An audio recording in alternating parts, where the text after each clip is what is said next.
अनुग्रह सोई बुद्धिरासि शुभ गुण सदन बंदऊ गुरुपद पदुम परागा सुरुचि सुबास सरस अनुरागा मंगल भवन अमंगल हारी उमा सहित जहि जपत पुरारी सुमिर शिवा शिव पाई पसाऊं वर्णऊ राम चरित चित जाऊं पानी ग्रहण जब कीन महेशा हर्षे तब सकल सुरेशा हरिया राम चरित सब आए प्रेम पुलक लोचन जल छाए कवन सो काज कठिन जग माही जो नहीं होई तात तुम पाही राम काज लगी तब अवतारा सुनता ही भयऊ पर्वताकारा। हे महादेव, इस जगत में बाबा, इस जीवन में बाबा न कोई कार्य कठिन है, न ही कोई कार्य संभव है भैया। सारे कार्य सरल और संभव हो जाते हैं बाबा, अगर आपकी कृपा हो जाए। जब समय रहता है और कोई चीज बार बार कोई समझाए फिर भी समझ में नहीं आता, और जब समय बीत जाता है तब समझ में आता है कि अगर हम उस समय ध्यान दिए होते तो आज कोई स्थिति और या किसी एक विशेष व्यक्ति के बारे में नहीं, यह सबके बारे में। जैसे बचपने में माँ बाप, शिक्षक, सभी लोग कहते हैं बच्चों से कि पढ़ो पढ़ो, मन लगा के पढ़ो। वैसा लगता है कि अभी तो उम्र बहुत है, आगे पढ़ लेंगे, आगे पढ़ लेंगे, आगे ये काम कर लेंगे, और धीरे धीरे उम्र बीत जाती है। तब समझ में आता है कि अगर हम पहले मेहनत किए होते तो समझ में आता। इसीलिए तुलसी बाबा ने रामचरितमानस की जब लेखन शुरू किया तो जितने लोगों को जानते हैं सबको प्रणाम किया, चाहे वह देवता हो, चाहे वह गुरु हो, यहाँ तक कि दुष्टों तक को प्रणाम करते, क्योंकि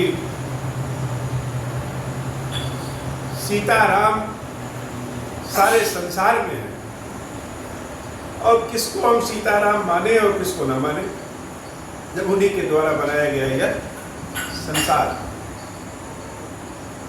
इसलिए सबको प्रणाम करते, कब किसको कौन सी बात अच्छी लग जाए कोई नहीं जानता।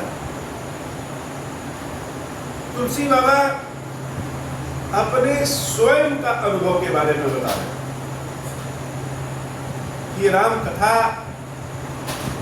जब हम छोटे थे तब हमको मेरे गुरुजी बार बार समझाते, तदपि कही गुर बारह बारा समुझ पर ही कछो मति अनुसारा। लेकिन अगर हम लोग 5 साल के बच्चे को अब वेद पुराण पढ़ाएं, फिजिक्स केमिस्ट्री पढ़ाएं तो समझ में आएगा क्या? नहीं आता, क्योंकि शारीरिक अवस्था की माया अपना रूप रंग तो दिखाई देती है, फिर भी अगर हम ध्यान दें तो जल्दी समझ में आ जाए। जैसे खीरेश्वर महादेव जी की स्थापना हम अपने जीवन के 34वें वर्ष में की। अगर हम सोचे कि अगर हम यह काम अपने जीवन के 24वें वर्ष में ही कर लिए होते तो हमारे पास और समय होता है बाबा की सेवा करने के लिए, लेकिन नहीं कर पाए। न जाने कहाँ कहाँ से भटकते हुए तब आकर के प्रभु की सेवा भक्ति में लगे। तुलसी बाबा भी यही कह रहे हैं, जान रही तीन काल निज ज्ञाना, करतल दत्त आमलक सबाना, और मुझे हरि भगत सुदाना, कहीं सुनहि समुझई विधिनाना, मैं पुनि निज गुरु सब सुनी, कथा सुसूकर। ये राम कथा के बारे में हम बहुत जगह सुने, बहुत संतों से, भक्तों से, महात्माओं से, सत्संगों में राम कथा के बारे में सुने, और तो और बार बार अपने गुरु के मुख से सुने। अच्छा, कहाँ सुने? गुरु जी ने तो कथा सुनाया, लेकिन तुलसी बाबा को कथा जहाँ प्राप्त हुई वह स्थान कौन सा है? स्वयं तुलसीदास जी कहते हैं कि सुनी कथा सो सूकर खेत। सूकर खेत मतलब वराह क्षेत्र, वराह वन क्षेत्र।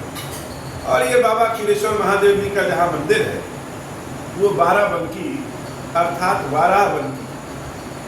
ये 12बंकी की धरा, 12बंकी की जो धरती है इतनी पवित्र है कि अगर हम कहीं किसी बाहर प्रदेश में, किसी बाहर देश में किसी मंत्र को 1,00,000 बार जप करके सिद्ध कर रहे हैं, 12बंकी में अगर हम उस मंत्र का केवल 60,000 बार ही अगर जप कर ले तो सिद्ध हो जाएगा। और उस 12बंकी में भी खीरेश्वर महादेव जी के मंदिर स्थान पे अगर हम उस मंत्र को केवल 10,000 बार जप कर लें तो ही वो सिद्ध हो जाएगा। यह स्थान की विशेषता।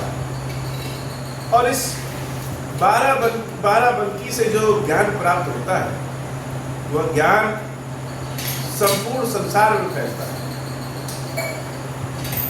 तुलसी बाबा ने इस वाराह क्षेत्र में, अब आप कहेंगे कि वाराह क्षेत्र अकेले वाराणसी तो है नहीं, और भी है।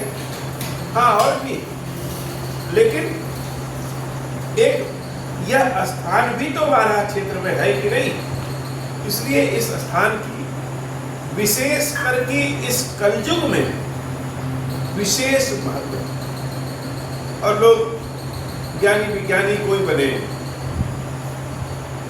संत महात्मा कोई बने, लेकिन अपने स्थान का विशेष महत्व है। जैसे वैज्ञानिक लोग भी जब किसी रॉकेट का, किसी यान का प्रक्षेपण करते हैं दूसरे ग्रह उपग्रह पर भेजने के लिए, तो एक विशेष स्थान से करते हैं, यानी कि स्थान का सदैव विशेष महत्व रहा है।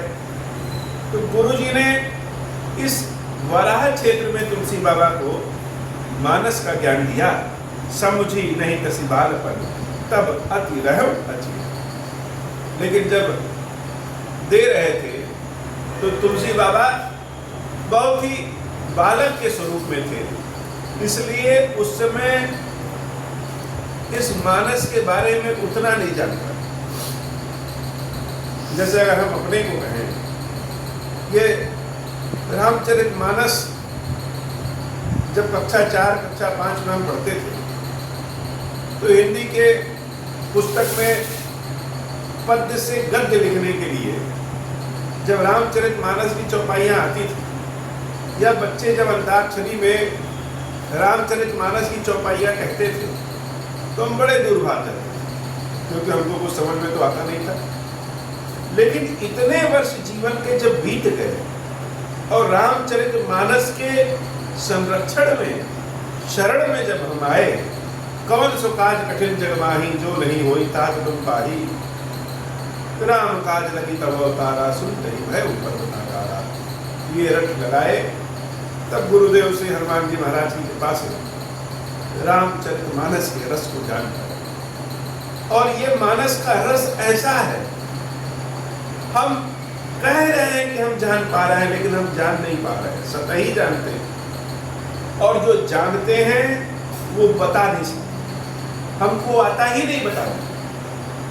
ये तो खीरेश्वर बाबा को बार बार सुनाते हैं, किनको सुनाते हैं उसी बहाने मेरे कान में भी पड़ जाता। कल रात्रि में भी बड़ा सुंदर स्वप्न देखे कि हम इस स्थान पे ही बाबा के निकट बैठ करके ही श्री रामचरितमानस का पाठ कर रहे हैं। मंगल भवन मंगलहारी उमा सहित जही जपत पुरारी, यही पंक्ति ये चौपाई पढ़ रहे हैं और हमारे पीछे से भी कोई यह चौपाई दोहरा रहा है। तो स्वप्न में भी जब रामचरितमानस पढ़िए, सुनिए, कहिए तो बड़ा आनंद आता है। तो वास्तव में यह राम जी की कथा जो है, ये राम जी की कथा राम जी के समान अनंत है और अनेक विधियों से कही और गाई और सुनी गई है। तो जब तुलसी बाबा छोटे थे तो उनके गुरुजी बार बार सिखाते थे, लेकिन बालपन के कारण, अचेत होने के कारण वह उतना उस पर ध्यान नहीं दे पाए। श्रोता वक्ता ज्ञान निधि, कथा कहने वाले और कथा सुनने वाले दोनों कैसे होने चाहिए? चाहे सुनने वाला हो और चाहे कहने वाला हो, दोनों ज्ञान निधि ज्ञानी होना चाहिए। देवी भवानी पार्वती जो सुनने वाली हैं और भगवान शंकर जो कहने वाले हैं, काल भुसुंडी जी महाराज जो कहने वाले हैं और गरुड़ जी महाराज जो सुनने वाले हैं, यादवंत जी जो कथा के रसिक हैं, ऐसे रसिक कि कथा में ही डूब जाए, वो इतने ज्ञानी हैं और जब कथा कहते हैं तो भरद्वाज जी जो पहले से ज्ञानी है उस कथा को बारंबार सुनते। महर्षि अगस्त्य कथा कहते हैं और शंकर ही कथा सुनते हैं। तो कथा कहने वाला और कथा सुनने वाला कैसा ज्ञान निधि ज्ञानी होना चाहिए। क्यों? क्योंकि कथा राम कै गुण, राम जी की जो कथा है बड़ी गुण है। ऐसा तो लगेगा देखने में कि प्रभु श्री राम ने वृक्ष के पीछे छिप करके सुग्रीव का वध कर दिया। बहुत से लोग पूछेंगे कि अगर राम जी इतने शक्तिशाली थे तो छिप करके क्यों वध किया? अब कौन समझाए? यही तो गूढ़ता है कि ईश्वर क्या किसी को सामने आकर के मारता है क्या? हम सब के कर्मों के जंगल के पीछे काल छुपा है और हम सबका समय आ जाता है। तो यह राम जी की जो कथा है यह बड़ी गूढ़ है। सुनने और कहने वाले दोनों ज्ञान निधि होना चाहिए। कि भी समझाऊं मैं जीव जड़। तो मेरे गुरुजी तो बड़े ज्ञानी थे, लेकिन हम तो बालक थे और जड़ थे। जड़ अर्थात महामूर्ख थे। क्यों? क्योंकि जीव हैं और जीव तो जड़ होता ही है। कि भी समझाऊं मैं जीव जड़, कलिमल ग्रसित विमूढ़। ऊपर से कलयुग की गंदगी में है तो मूर्ख भी थे। इसलिए गुरुजी के द्वारा बार बार राम कथा हमको पकड़ पकड़ के सुनाते हो। बच्चों को पकड़ के बैठा के पढ़ो वो भाग जाते हैं। ऐसे ही गुरुदेव बार बार हमको पकड़ पकड़ के राम कथा सुनाते थे और हम भाग जाते थे। और तुलसी बाबा में जब राम कथा की ललक लगी तो उनको लगा कि हमारा जीवन कम है, हमको और जीना चाहिए। इसलिए तुलसी बाबा ने भगवान से प्रार्थना कर करके अपनी उम्र 120 वर्ष किया। साधारणतः लोग 70, 80, 85 साल 90 साल तक चले जाते हैं या अस्वस्थ हो जाते हैं। तुलसी बाबा शारीरिक पीड़ा में पड़े, हनुमान जी की स्तुति करके अपनी पीड़ा को दूर किए, लेकिन जीने की इच्छा उनकी बहुत थी। क्यों? क्योंकि जितना जिएंगे उतना राम कथा गाएंगे, उतना राम कथा सुनेंगे, उतना राम राम रटेंगे। यह भाव तुलसीदास जी के मन में था। तो समय रहते अगर हम समझ जाएं तो बाबा की सेवा करने का मौका ज़्यादा मिल सकता है। न समय रहते समझे तो जैसे ही बुद्धि आएगी तब तक रिटायरमेंट आ जाता है। श्रोता वक्ता ज्ञान निधि, कथा राम कै गूढ़। किमि समझाऊं मैं जीव जड़, कलिमल ग्रसित विमूढ़ तदपि कही गुर बारहि बारा समझ परी कछुमति अनुसारा भाषा बद्ध करब में सोई मोरे मन प्रबोध जय हो। उसके बाद भी गुरु क्या करते, बार बार कहते, और गुरु जी जैसे भी कहें, हम कथा चाहे जैसे भी कहे हो, कोई अगर बहुत बड़े संत महात्मा अगर कथा सुना रहे हैं, कितने भी बढ़िया से या खराब से सुनाए, जैसे भी सुनाए, लेकिन जिसका जैसा भाव रहता है, जिसका जैसा मानस पटल रहता है, वह वैसी ही कथा सुनता है, वह वैसा ही भाव लेकर के कथा सुनता है। अगर कोई व्यक्ति ऐसा है जिसको बहुत पीड़ा है, शारीरिक कष्ट है, वह इस भाव से कथा सुनेगा कि राम कथा तो औषधि है और राम कथा हम सुनेंगे तो मेरी पीड़ा दूर हो जाएगी। अगर कोई प्रेमी है, भगवान का भक्त है, वह राम कथा इस भाव से सुनेगा कि मेरे स्वामी राम जी की कथा है, प्रेम रस में परिपूर्ण है, वह जितना सुनेगा उतना राम कथा के प्रेम में डूबेगा।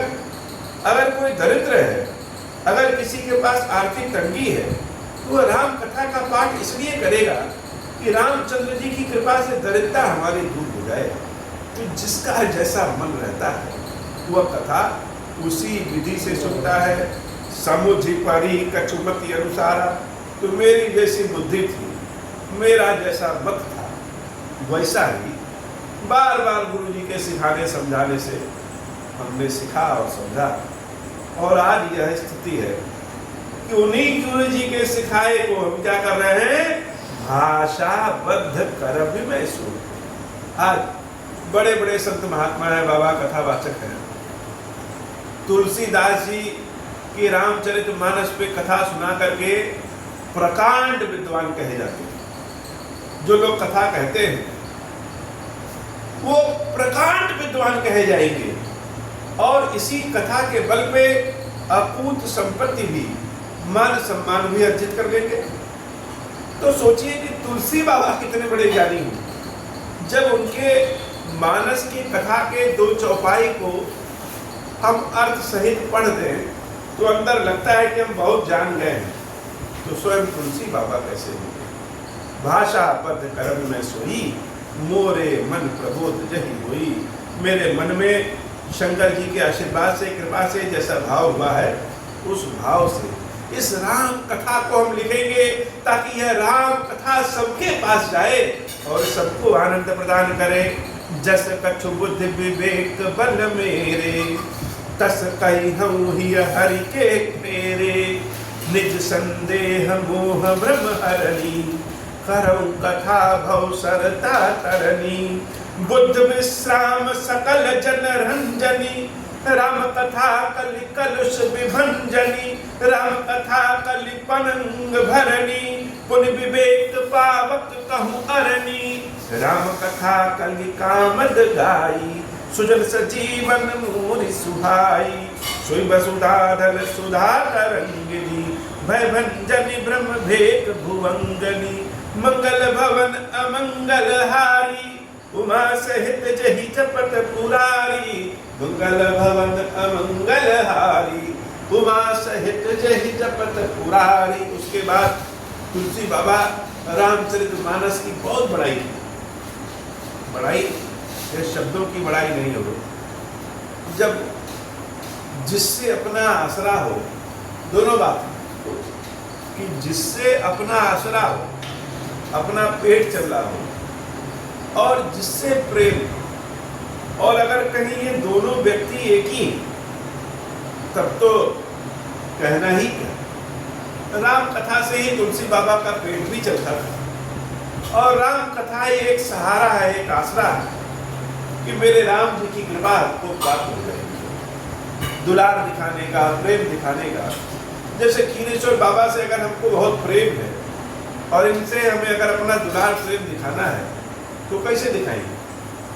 तो हम इनके ऊपर जलाभिषेक करेंगे, इनको चमेली का तेल लगाएंगे, इनका श्रृंगार करेंगे, इनको पुष्प चढ़ाएंगे, पगड़ी बांधेंगे, फल भोग लगाएंगे, खीर खिलाएंगे, राम कथा सुनाएंगे, यही सब तो करेंगे। ये सब क्या है? ये सब मेरे हृदय का प्रेम है जो यह सब बन करके निकल रहा है। अर्थात हमको और तरीका तो पता नहीं है, हमको और कुछ तो आता नहीं है कि किस विधि से हम भगवान की सेवा करें। हमारा विधि यही है, हमारी तरीका यही है, हमको यही आता है, तो हम वही करेंगे। वैसे ही तुलसी बाबा का भी ये राम कथा जो लिखना है, यह राम कथा ही उनकी रोजी रोटी है। अर्थात तुलसी बाबा राम कथा सुनाते थे और जो उनको दक्षिणा में मिल जाए, दक्षिणा का कहने का मतलब यह नहीं कि वो पैसे के लिए राम कथा सुनाते, वह राम कथा उस भाव से सुनाते थे। घर घर जाकर के, लोगों के यहाँ जाकर के राम कथा गाते थे और जो भिक्षा में मिल जाए वह लेकर के अपना जीवन यापन करते थे।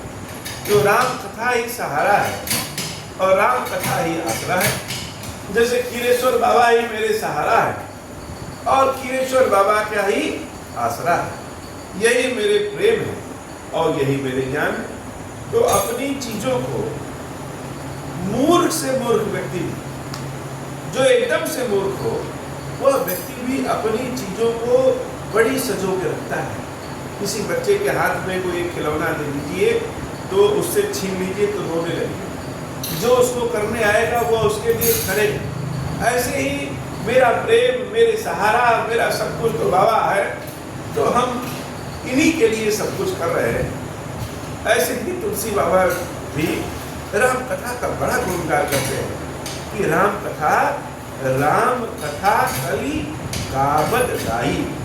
इस कलयुग में राम कथा क्या है? मनोकामना को पूर्ण करने वाली है। यह सज्जनों के लिए बड़ी ही सुंदर संजीवनी बूटी है।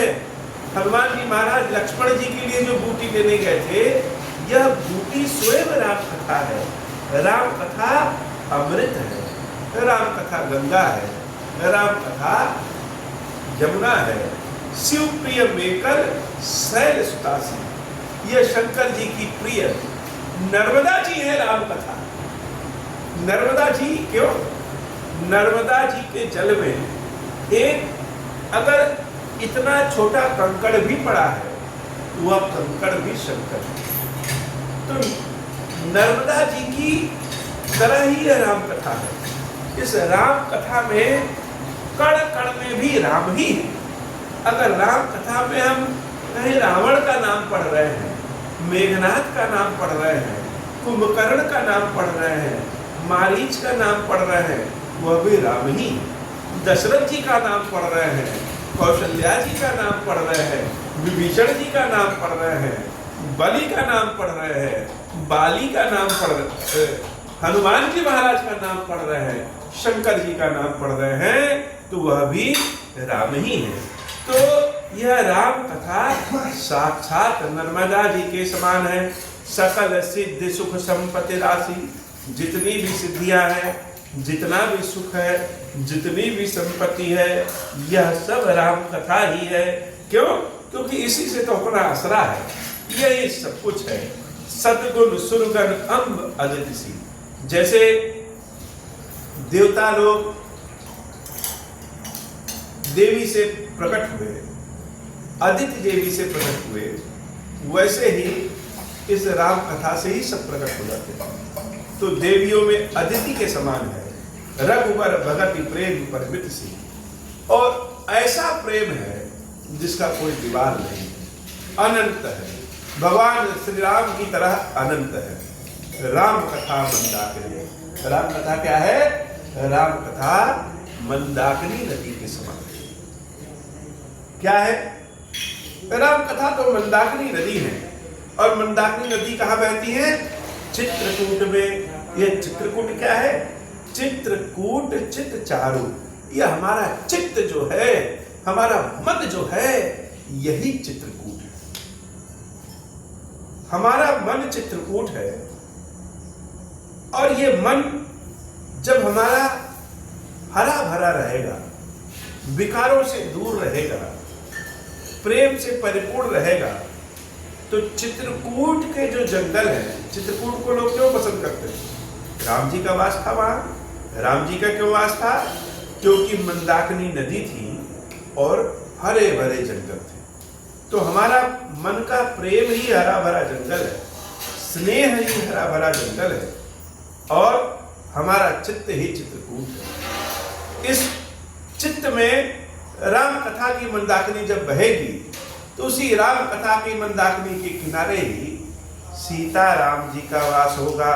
राम कथा मंदाकिनी चित्रकूट चित चारु, तुलसी सुभग स्नेह बन सिय रघुवीर विहारु। सीता राम जी का विहार हमारे मन में ही होने लगेगा। यही राम कथा है। राम कथा का कितना सुंदर भवन है मंगल भवन अमंगल हारी, उमा सहित जय जपत पुरारी। यही नहीं, अगर हम किसी कुतर्क पे चले गए, किसी गलत रास्ते पे चले गए हैं, किसी कलयुग के कपट में लालच में फंस गए हैं, तो उस कपट उस लालच से भी यह राम कथा हमको बाहर कर देती है।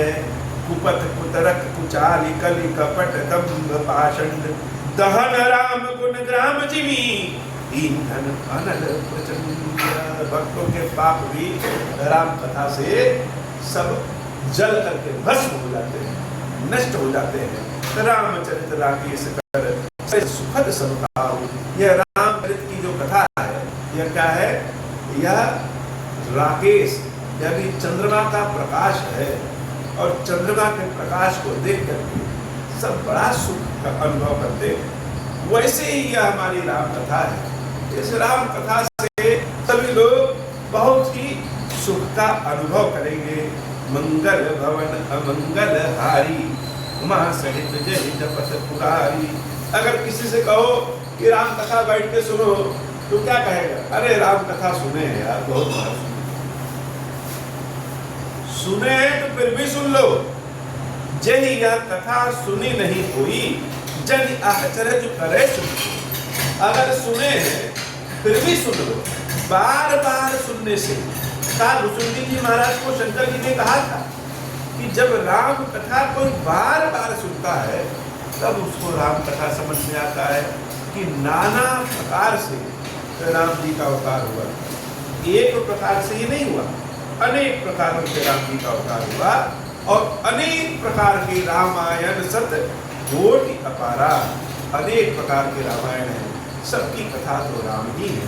मंगल भवन अमंगल हारी, उमा सहित जय जपत पुरारी। जैसे राम जी अनंत है, वैसी उनकी कथा भी अमित है, अनंत है। कुछ लोग सुन करके आनंद का भाव लेते हैं, कुछ लोग सुन करके सुख का भाव लेते हैं, कुछ लोग सुन करके ज्ञान प्राप्त कर लेते हैं। कल्प भेद हरिचरित सुहाय, भांति अनेक मुनि सन गाय। कल्पों के भेद के कारण राम कथा अलग है। अब कल्पों का भेद क्या? इसी रामचरितमानस में हम पढ़ेंगे कि मनु जी और शत्रुपा जी ने जब तपस्या किया तो प्रभु श्री राम सीताराम जी ने आशीर्वाद दिया कि आप दशरथ और कौशल्या के रूप में जन्म लेंगे और हम आपके पुत्र बनेंगे। वहीं रामचंद्र जी के अवतार के समय में हम सुनते हैं कि प्रभु कहते हैं देवताओं से कि कश्यप और अदिति दशरथ और कौशल्या के रूप में अवतार लिया, हम उनके पुत्र बनेंगे। तो राम जी जब मनुष्य के रूप में जन्म लिए, अवतार लिए, तो दशरथ कौशल्या कश्यप जी और अदिति थे, या फिर मनु और शत्रुपा। और सत्यनारायण भगवान की भी कथा में सुनेंगे कि एक राजा जो सत्यनारायण भगवान की कथा सुनते हैं, वह भविष्य में दशरथ जी के रूप में धरती पे अवतार लेते। तो हम घनचक्कर हो जाएंगे कि इसमें कौन सही है कौन गलत। बाबा कहते हैं कि कल्प भेद हरिचरित सुहाय, यह कल्पों का भेद। किसी कल्प में जब राम जी का अवतार होता है तो वहां पे मनु और शत्रुपा दशरथ कौशल्या बनते हैं, और किसी कल्प में जब राम जी का अवतार होता है तो आप कश्यप और अदिति दशरथ और शत्रुपा बनते हैं। इसका मतलब प्रभु की कृपा रही तो किसी कल्प में हम भी दशरथ बन सकते हैं और हमारे पुत्र ही राम बन जाएंगे, यह भी कृपा हो सकती है। अर्थात हम सबके पास ऐसी शक्ति है, ऐसा अवसर है कि हम सब दशरथ जी के रूप में, कौशल्या जी के रूप में जन्म ले सकें और हमारे ही माध्यम से भगवान का अवतार हो। ये राम कथा का सार है कि नाना भांति राम अवतारा, रामायण सतकोटि अपारा, कलप भेद हरि चरित सुहाए, भांति अनेक मुनि सन गाए। अनेक भांतियों से ऋषियों ने, संत महात्माओं ने इसको गाया है। राम जी कहे अनंत अवतार है, अनेक कथा है। तो भगवान की कथा, तो राम कथा का असली आनंद तब है जब हम स्वयं को राम कथा से जोड़ सकें। तो राम कथा से यही जोड़ सकते हैं कि हो सकता है किसी जन्म में हम भी दशरथ रहे हों या किसी जन्म में दशरथ बन जाए। मंगल भवन अमंगल हारी, उमा सहित जहि जपत पुरारी। हे बाबा, आज की कथा इतनी ही। श्री खीरेश्वर महादेवी, खीरेश्वरी मैया जी हम सब के ऊपर बाबा कृपा करें। अब हो प्रसन्न प्रभु मोह पर, नाथ दीन पर देहु, निज पद भगति देहु प्रभु, पुनि दूसर बर देहु। तब माया वश जीव जड़, संतत फिरहि पुराण। हम पर क्रोध न करिय प्रभु, कृपा सिंधु भगवान। शंकर दीन दयाल, अब हम पर हो कृपाल। साप अनुग्रह हुई जहि विधि, नाथ थोरहि काल। दीन दयाल विरुद्ध संबारी, रघुनाथ मम संकट भारी। जय विधि होई नाथ हित मोरा, करहु सुबेगी जानी दास मैं तोरा। राम राज बैठे त्रैलोका, हर्षित भय कहे सब शोका। जे सकाम नर सुनहि जगावहि, सुख संपत्ति नाना विधि पावहि। जो इच्छा करिहु मन माही, हरि प्रसाद कछु दुर्लभ नाही। मंगल भवन अमंगल हारी, उमा सहित जहि जपत पुरारी। मंगल भवन अमंगल हारी, उमा सहित जहि जपत पुरारी। बोल श्री खीरेश्वर महादेव जी, खीरेश्वरी मैया जी की सदा ही जय हो। खीरेश्वरम, हे भगवान शंकर, आप ऋण, पातक, दुर्भाग्य और दरिद्रता की निवृत्ति के लिए तथा संपूर्ण पापों का नाश करने के लिए मुझ पर प्रसन्न होइए। मैं दुख और शोक की आग में जल रहा हूँ, संसार भय से पीड़ित हूँ, अनेक प्रकार के रोगों से व्याकुल और दीन हूँ। खीरेश्वर, मेरी रक्षा कीजिए। देव देवेश्वर, सबको निर्भय कर देने वाले महादेव जी, मेरी इसकी हुई पूजा को पार्वती जी के साथ ग्रहण कीजिए। मेरा मंगल करिए महादेव। शिव शंभु महादेव, शिव शंभु महादेव, शिव शंभु। ओम श्री राम।